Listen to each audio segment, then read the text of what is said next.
শরতের শিউলি ফুলের একরাশ শুভেচ্ছা ও ভালোবাসা জানিয়ে সেই সঙ্গে শারদীয় দুর্গাপূজার অগ্রিম প্রীতি ও অভিনন্দন জানিয়ে আজকের ভিডিওটি শুরু করছি। নমস্কার বন্ধুরা, আমি তৃপ্তি, বাংলাদেশি ব্লগার তৃপ্তি চ্যানেলে সবাইকে স্বাগত জানাচ্ছি নতুন একটি লাইফস্টাইল ব্লগ ভিডিও দেখার জন্য। আশা রাখছি দেশ কিংবা দেশের বাইরে যেখান থেকেই আমার আজকের ভিডিওটি দেখছেন সবাই ভালো আছেন, সুস্থ আছেন। আমি কিন্তু বরাবরই সংসার গোছানো বলুন, রান্না বলুন, সবটাই পরিষ্কার পরিপাটি করে করতে পছন্দ করি। আর সেটাই আপনাদের সঙ্গে ছোট ছোট কিছু ভিডিও নিয়ে একটি ভিডিও আকারে শেয়ার করি। আর আপনারা সেটা অনেক বেশি পছন্দ করেন। সেখান থেকেই সবার কাছে একটি রিকোয়েস্ট থাকবে, আজকের ভিডিওটি যারা দেখছেন একটি লাইক দিতে ভুলে গেছেন, তারা ভিডিওটিতে লাইক দিয়ে কন্টিনিউ করবেন। এবার আসা যাক ভিডিও প্রসঙ্গে কিছু কথা। তো আজকে মেয়েদের রুমের বিছানার চাদরগুলো চেঞ্জ করে ঘরটা গুছিয়ে নিচ্ছি। আর সেই সঙ্গে মাছের বাজার গুছিয়ে ফ্রিজে রাখলাম এবং দীর্ঘদিন স্বাদ গন্ধ অটুট রেখে ইলিশ মাছ কিভাবে ফ্রোজেন করবেন আর ইলিশ মাছের খুবই অল্প সময়ে অসাধারণ স্বাদের একটি রেসিপি আপনাদের সঙ্গে শেয়ার করেছি। সেই সঙ্গে আপনাদের সঙ্গে কানেক্ট থাকার জন্য আরেকটি আপনাদের সঙ্গে সুসংবাদ শেয়ার করব। আশা রাখছি পুরো ভিডিও জুড়ে আমার সঙ্গেই থাকবেন। একদিন দুই দিন করে কিন্তু দেখতে দেখতে পূজা চলেই এলো। আর আমার গত ভিডিওতে বা তার আগের ভিডিওতে অনেকে আমাকে কমেন্ট করেছিল যে পূজাতে কি শপিং করেছো আমাদের সঙ্গে শেয়ার করো।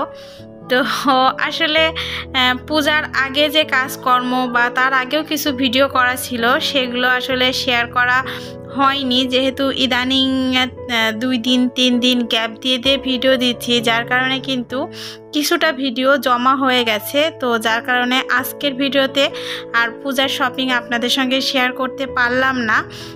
কাজকর্ম নিয়েই একটি ভিডিও শেয়ার করলাম।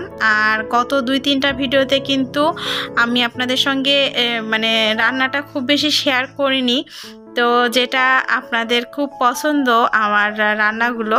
তো যার কারণে ভাবলাম যে আজকে ঘরবাড়ি গুছিয়ে মাছের বাজারটা কিভাবে গুছিয়ে নিই আর দুপুরের রান্নাটা শেয়ার করি।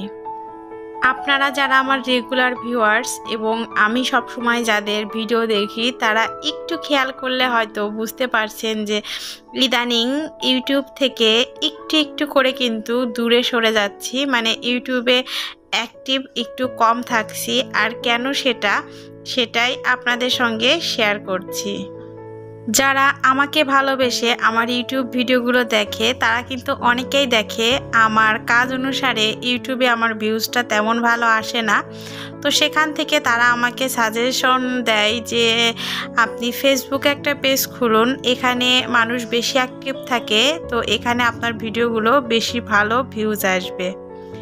তো অনেক দিন ধরে এগুলো শুনি, তো ভাবি যে ঠিক আছে একটা পেজ খোলা যাক, কিন্তু কখনো এ পর্যন্ত খুলে উঠতে পারিনি। আসলে সময় কুলাতে পারি না, কেননা সংসার বাচ্চা কাচ্চা সামলে যতটুকু সময় পাই ইউটিউবের ভিডিওর পিছনেই কিন্তু চলে যায়, প্লাস অনেকেরই ভিডিও দেখতে হয়।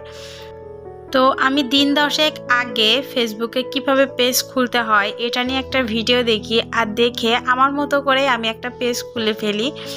তারপর সেখানে একটু সময় দিই, দেখি কে কীরকম ভিডিও করছে, যেহেতু আমি ফেসবুকে কখনো দেখিও না আর ওখানকার নিয়মটা কি আমি সেভাবে জানিও না। তো একটু দেখে আমিও 2-1টা রিলস ভিডিও আপলোড করলাম আর সেখান থেকেই জানার চেষ্টা করছি। আর ফেসবুকে নিয়মটা আর আমরা যারা ইউটিউবে কাজ করি এই 2 জায়গার নিয়মটা কিন্তু একদমই আলাদা। তো এখন ভিডিও সম্পর্কিত একটু কথা বলে নিই। আসলে ভিডিও সম্পর্কিত কথা বলাই হচ্ছে না। নর্মালি কিন্তু ডিমগুলো আমি জলে 5-10 মিনিট ভিজিয়ে রেখে তারপর আর কি ধুয়ে নিই। ভিম লিকুইড ব্যবহার করি না, কারণ খুব একটা নোংরা থাকে না। তো আজকের ডিমগুলো কিন্তু আমি ভিজা ন্যাকড়া দিয়েই মুছে নিয়েছি, জলে ভিজাইনি। আর যেগুলো একটু বেশি নোংরা ছিল সেগুলো আর কি জলে আর কি ভালো করে ধুয়ে নিয়ে এসেছি। তো সেদিনকে আমি হাফসাপুর ব্লগে দেখছিলাম যে হাফসাপু এভাবে ন্যাকড়া দিয়ে ডিম মুছে নিচ্ছিল, জলে ভিজালে নাকি ডিম তাড়াতাড়ি নষ্ট হয়ে যায়। তো আমরা কিন্তু এই যে একজনের ভিডিও দেখি, এটা যে শুধু আমাদের দায়বদ্ধতা থেকেই দেখি এমন নয়, কিন্তু ভালো লাগে এবং প্রত্যেকের ভিডিও দেখেই কিন্তু আমরা কিছু না কিছু শিখতে পারি। তো আপনারা আমার সঙ্গে সহমত কিনা জানাবেন। তো ইলিশ মাছ আর তার সঙ্গে টাকি মাছ আর কই মাছ এনেছিল। তো মাছগুলো আর কি কেটে নেওয়া হচ্ছে। তো আমি এখন কিছু মাছ রান্না করব, আর বাকি মাছগুলো তো দেখতেই পেলেন কিভাবে আমি ফ্রিজে গোটাই রেখে দিব। তো যাই হোক, এখন আর কি রান্না করছি, আর আগের কথাতে চলে আসি।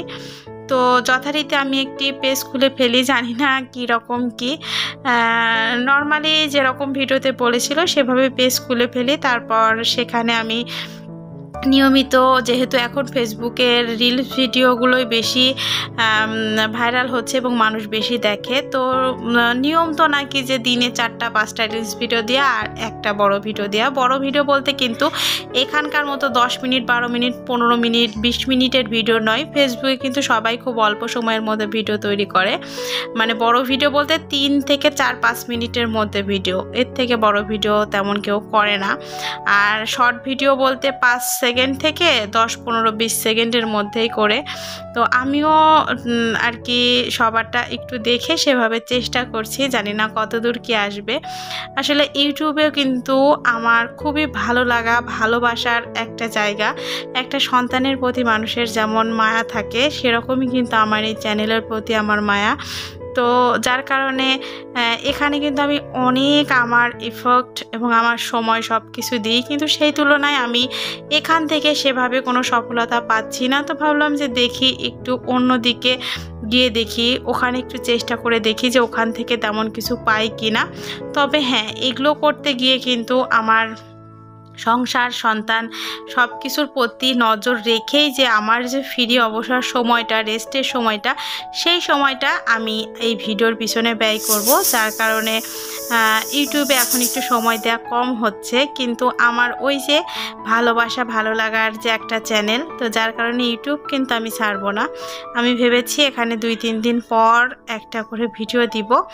আর ফেসবুকের পিছনে যেহেতু নতুন পেজ, একটু তো সময় দিতেই হবে, কারণ আমার পেজটা আর কি কেউ জানে না, চেনে না। তো সবাইকে কমেন্ট করতে হবে, সবাইকে ভিজিট করতে হবে। তো এই কারণেই আমি একটু কম অ্যাক্টিভ থাকছি। আপনাদের ভিডিও কিন্তু আগে যেমন সব সময় দেওয়ার সাথে সাথেই দেখতাম, সেভাবে দেখতে পারি না। তবে এর মধ্যে থেকেও সময় করে আমার ভালোবাসা আর ভালো লাগার আপুদের ভিডিও কিন্তু আমি দেখার চেষ্টা করি।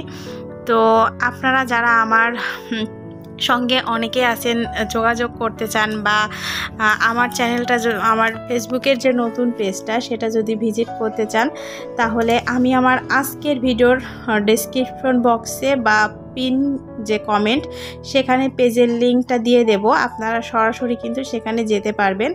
আর আমি জানি না ওটার নাম আমি কি দেব, আমি জাস্ট ভালোবাসার রান্নাঘর নামেই প্রথম খুলেছিলাম, ওভাবে আছে। অনেকে দেখি ইউটিউবে যে ভিডিও করে, আর ইউটিউবের চ্যানেলের নামেই সেম ফেসবুক পেজেও ভিডিও দেয় এবং সেম ভিডিওই দেয়। তো ইউটিউবের ভিডিও তো হাজার ছোট করলেও 8-10 মিনিটের কম হয় না, আর ওখানে তো 3-4 মিনিটের মধ্যে সবাই ভিডিও দেখে। যার কারণে ওখানকার জন্য নতুন করে আমার ভিডিও তৈরি করতে হয়, এবং ইউটিউবের ভিডিও রেশিও এবং ফেসবুকের রেশিও আলাদা, যার কারণে শ্যুটও দুইভাবে করতে হচ্ছে। তো জানি না সব কিছু মিলিয়ে কতটা পেরে উঠব। আর আপনাদের সহযোগিতার সাপোর্ট আমি চাচ্ছি। আপনারা যারা আমাকে ভালোবেসে আমার এই চ্যানেলের ভিডিওগুলো দেখেন, আমার পাশে আছেন, তো তাদের কাছে আমার রিকোয়েস্ট থাকবে, আমার পেজে একবার হলেও আপনারা ভিজিট করবেন, ভিডিওগুলো ভালো লাগলে ফলো দিবেন। তো কথা বলতে বলতে ভিডিও প্রসঙ্গিত কোনো কথাই বলা হলো না। যাই হোক, সবাই ভালো থাকবেন, সুস্থ থাকবেন।